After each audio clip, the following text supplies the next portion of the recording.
माझी बहीण मला जबरदस्ती तिच्या पतीसोबत झोपायला लावून स्वतः सारी रात बाहेर राहत असे. एका रात्री माझ्या जिजूला कळाले की मी त्यांची पत्नी नसून साली आहे. नंतर माझ्या जिजूने माझ्यासोबत असे काही केले की ते ऐकून तुमचे होश उडतील.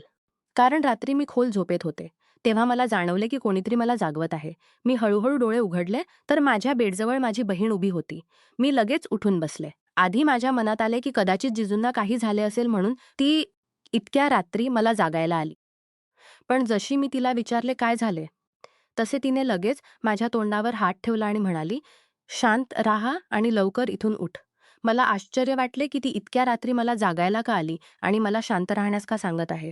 नंतर काही दिवसांपूर्वी ऐकलेल्या बातम्यांकडे माझे लक्ष गेले.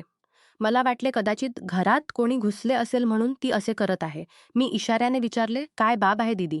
तर तिने जी गोष्ट मला सांगितली ती मला खूप अस्वस्थ करण्यासाठी पुरेशी होती. माझी बहीण म्हणाली की मी तिच्या खोलीत जाऊन तिच्या पतीसोबत बेडवर तिच्या जागी झोपायला हवे.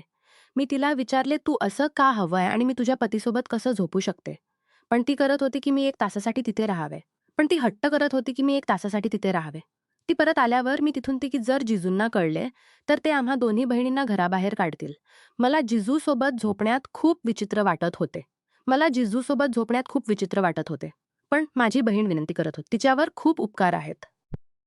म्हणून मी शांतपणे तिची गोष्ट मान्य केली आणि तिच्या खोलीत जाऊन बेडच्या कोपऱ्यात झोपले. सकाळ होण्यापूर्वीच माझी बहीण परत आली. तिने मला जागवले आणि आपल्या खोलीत जाण्यास सांगितले. मी माझ्या खोलीत आले, पण माझे मन माझ्या बहिणीच्या या कृतीवर होते की रात्री तिने मला जिजूकडे का पाठवले आणि ती स्वतः कुठे गेली होती. मी सकाळी नाश्त्यासाठी उठले, तेव्हा जिजू घरीच होते आणि त्यांच्या चेहऱ्यावरून वाटत होते की त्यांना काहीही माहीत नाही. मला वाट पाहत होते की जिजू घराबाहेर कधी जातील आणि मी माझ्या बहिणीला विचारेन की तिने रात्री मला जिजूंच्या खोलीत का पाठवले होते. जिजू गेल्यानंतर जेव्हा मी दीदीला विचारले, "तू रात्री कुठे गेली होतीस आणि हे सगळे कधीपासून चालू आहे?" तर ती माझ्या प्रश्नावर थांबली. तिने म्हटले, "मी माझ्या एका मैत्रिणीसोबत रुग्णालयात गेले होते." तिच्या बोलण्याने मला आश्चर्य वाटले. मी विचार केला, जर ती कुठल्या मैत्रिणीसोबत रुग्णालयात गेली होती, तर त्यात वाईट काय आणि ही गोष्ट जिजूंपासून का लपवायची? हीच गोष्ट जेव्हा मी माझ्या बहिणीला सांगितली तर ती म्हणू लागली, "माझ्या त्या मैत्रिणीला तुमचे जिजू अजिबात आवडत नाहीत, कारण ती एकटी राहते आणि तिचे लग्नही झालेले नाही. सगळ्यांना वाटते की ज्या मुली एकट्या राहतात त्या चारित्र्याच्या चांगल्या नसतात. पण तसे नाही. तुमचे जिजूही बाकी पुरुषांसारखे तिला चारित्र्यहीन समजतात." मी दीदीला विचारले, "तुझ्या मैत्रिणीसोबत शेवटी असे काय झाले होते की त्यांना इतक्या रात्री रुग्णालयात जावे लागले?" तर माझी बहीण ही गोष्ट टाळली आणि माझे आभार मानू लागली की रात्री तू मला वाचवलेस त्याबद्दल धन्यवाद. मीही हे विचारून जास्त लक्ष दिले नाही की चला किमान काही वाईट तरीच होते की पुन्हा एका रात्री माझी बहीण मला जागायला आली आणि मला तिच्या खोलीत जाऊन झोपण्यास सांगितले. मी विचारले, "आज कुठे जात आहेस? पुन्हा त्याच मैत्रिणीसोबत जात आहेस का?" तर तिने म्हटले, "हो, त्याच सोबत जात आहे." मी खूप विचारले की कोणत्या रुग्णालयात जात आहेस? का जात आहेस? म्हणजे मला काहीतरी कळावे. पण माझ्या बहिणीने मला काहीही सांगितले नाही. ती मला तिच्या खोलीत पाठवून घराबाहेर पडली आणि मला असे वाटत होते की काहीतरी चुकीचे चालले आहे. नक्कीच माझी बहीण काहीतरी चुकीचे करत होती आणि रात्री रुग्णालयात जाण्याच्या बहाण्याने कुठेतरी जात होती. माझी बहीण जवळपास 4 तासांनी परत आली आणि ते 4 तास मी जणू सुळ्यावर लटकून काढले होते. जेव्हा जेव्हा जिजू करवट घेत होते, तेव्हा मला वाटत होते की आता माझे रहस्य उघडेल. पण आता मी मनात पूर्णपणे ठरवले होते की आता मी माझ्या बहिणीची गोष्ट कधीही मांडणार नाही. आणि जर पुढे पुन्हा असे काही झाले, तर जिजूंना सगळी गोष्ट खरं सांगेन, कारण त्यांना सगळं माहीत असले पाहिजे. मी दुसऱ्या दिवशी पुन्हा माझ्या बहिणीला खूप प्रश्न विचारले. पण तिने माझ्या प्रत्येक प्रश्नाला टाळले आणि असेच चालू राहिले. जवळपास 1 आठवड्यानंतर पुन्हा माझी बहीण माझ्या खोलीत होती आणि आज रात्री पुन्हा हवे होते की मी तिच्या खोलीत जाऊन झोपले. पण यावेळी मी कडकपणे नकार दिला आणि धमकीही दिली की मी आज जिजूंना सगळं सांगेन.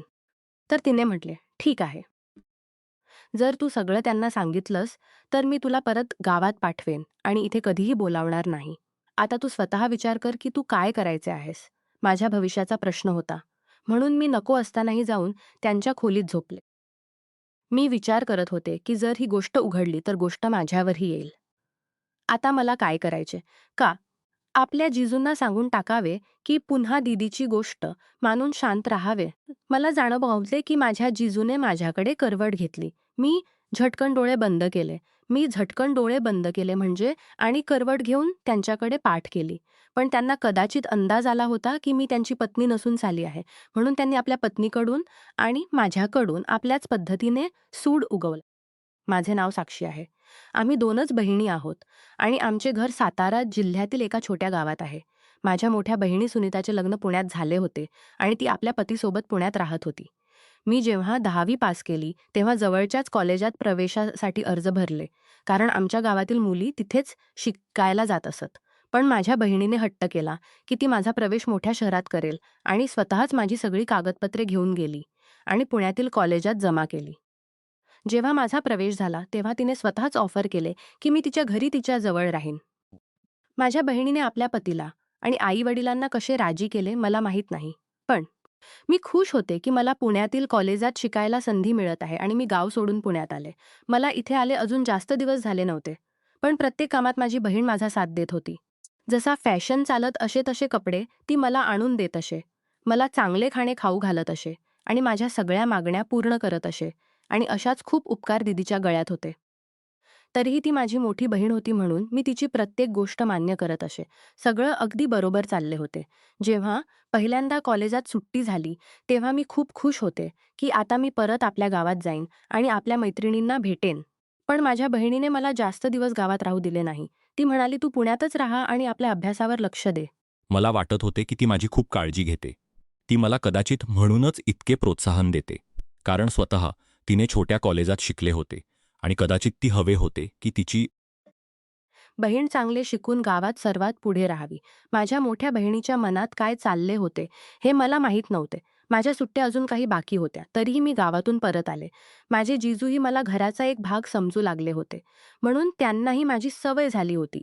तेही माझ्या परत येण्याने खूप खुश होते. ज्या दिवशी मी गावातून परत आले त्या दिवशी थकव्यामुळे मी लवकर झोपले.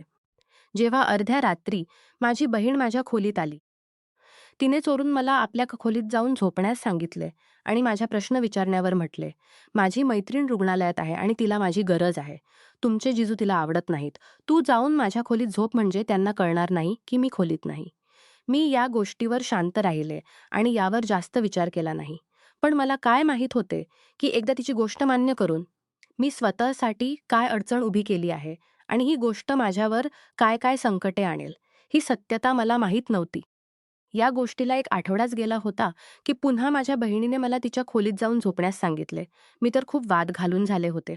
पण शेवटी मला तिची गोष्ट मान्य करावी लागली आणि जेव्हा 2-3 वेळा हीच सवय झाली, तेव्हा मीही आता वाद घालणे सोडून दिले होते. जेव्हा ती मला जागायची शांतपणे, मी तिच्या खोलीत जाऊन झोपत असे. पण एका दिवशी मला असे वाटले, की माझे जिजू जागे आहेत आणि त्यांना माहीत आहे, की बिछान्यात त्यांच्यासोबत त्यांची पत्नी नसून चाली आहे. मला खूप भीती वाटली आणि मी विचार करत होते, की जर त्यांनी मला प्रश्न विचारला, की "तू माझ्यासोबत का पडले आहेस?" तर मग काय होईल? मी जसेचे काही तास काढले आणि जवळपास 5 तासांनी माझी बहीण परत आली. दुसऱ्या दिवशी मी दीदीला सांगितले, की मला वाटते रात्री जिजू जागे होते आणि त्यांना सगळं माहीत आहे. पण माझी बहीण म्हणू लागली, "नाही, त्यांना काही माहीत नाही. जर माहीत असते, तर कीच ते मला प्रश्न विचारले असते किंवा तुला प्रश्न विचारले असते. तू भिवू नकोस." तिच्या या खोट्या दिलाशाने मला अजिबात समाधान मिळाले नाही. आता तर माझे कॉलेजही सुरू झाले होते आणि दीदीचे हे सिलसिलाही सुरूच होते. माझी बहीण आधी आठवड्यात एकदा जायची, पण आता तर दर 2-3 दिवसांनी जाऊ लागली होती.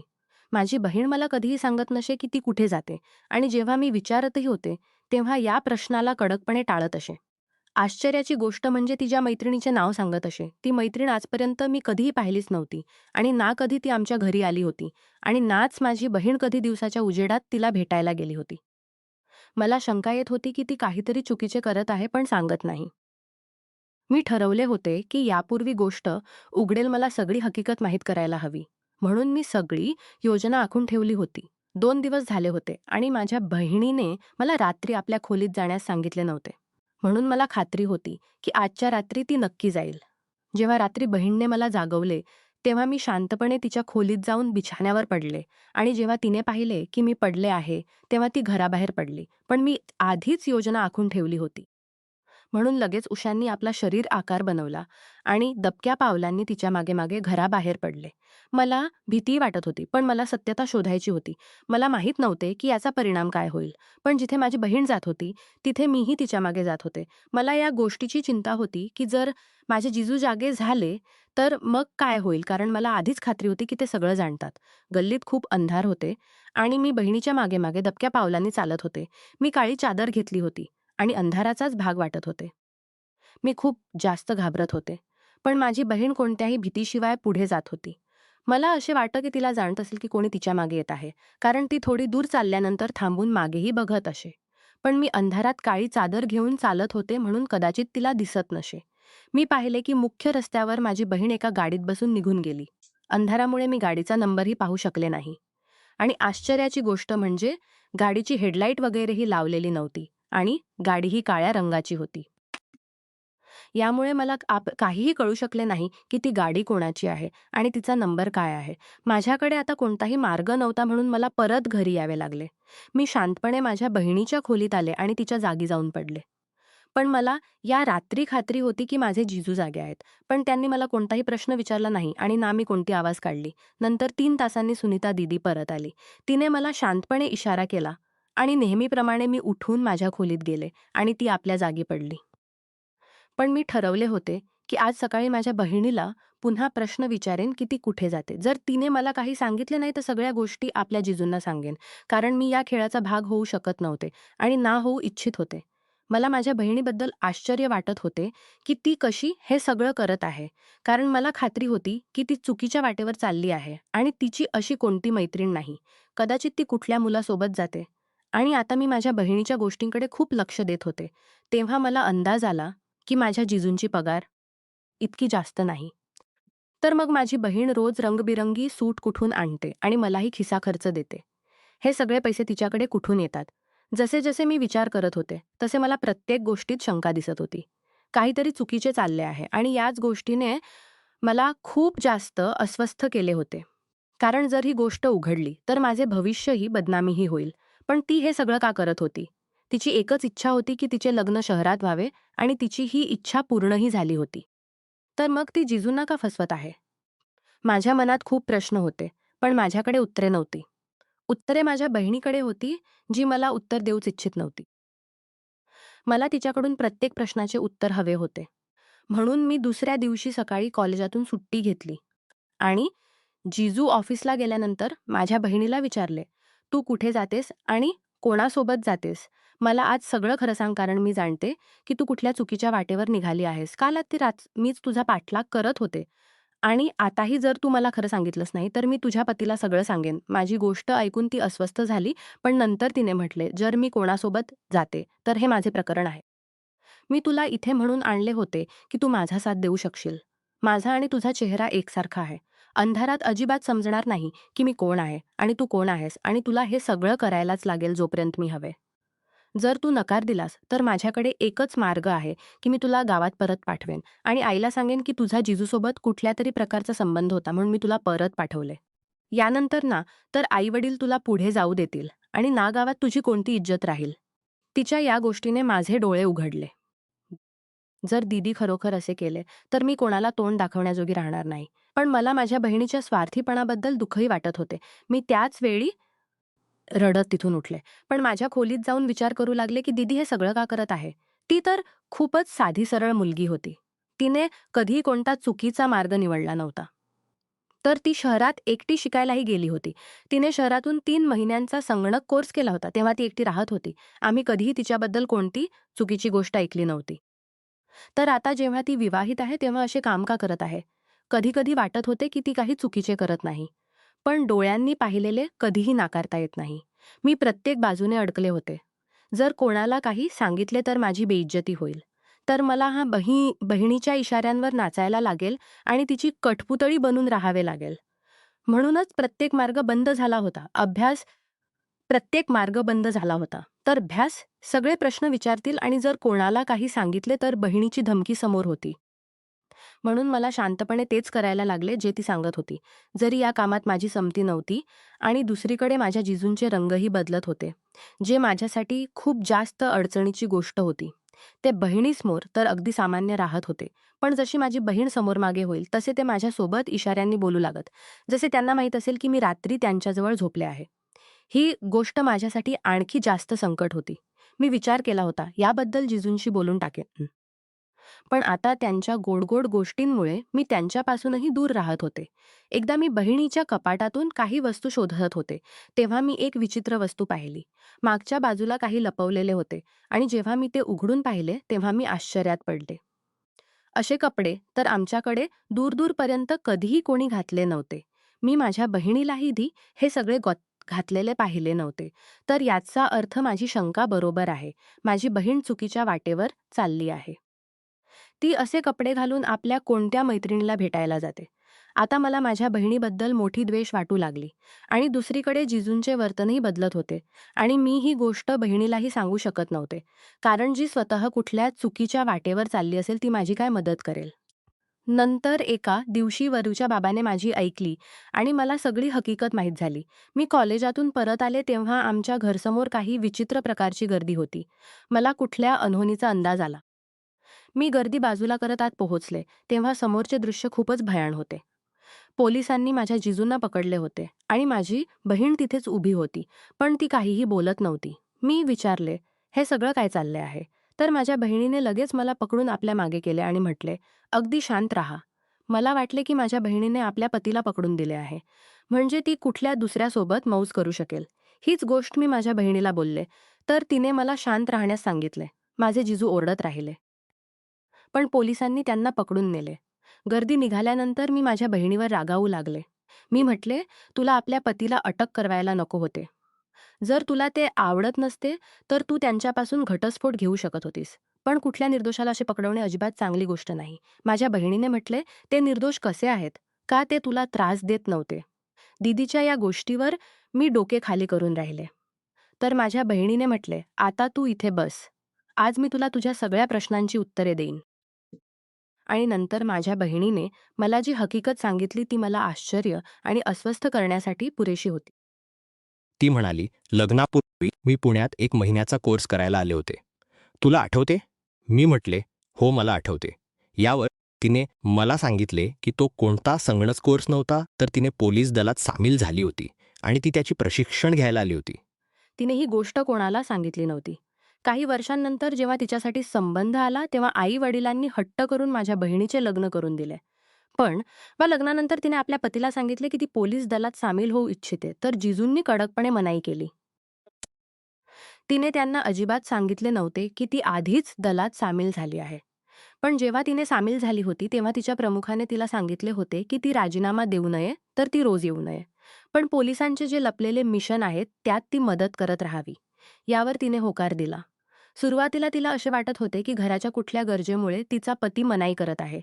एकदा एका लपलेल्या टोळीच्या विरोधात त्यांना पुरावे शोधायचे होते आणि तिने आपल्या पतीला न सांगताच काम सुरू केले.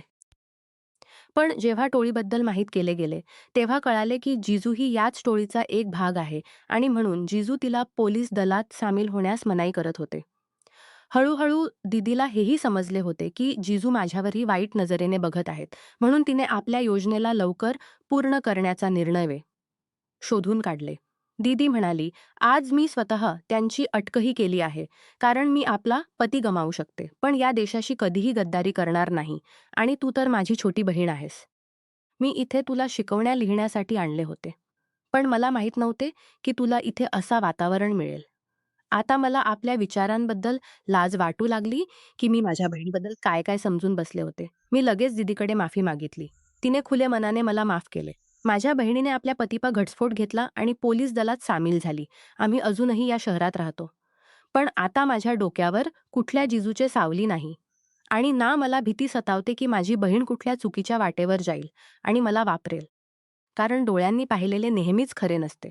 नमस्कार मित्रांनो, तुम्हाला ही कथा आवडली असेल तर चॅनेलला सबस्क्राईब करायला विसरू नका.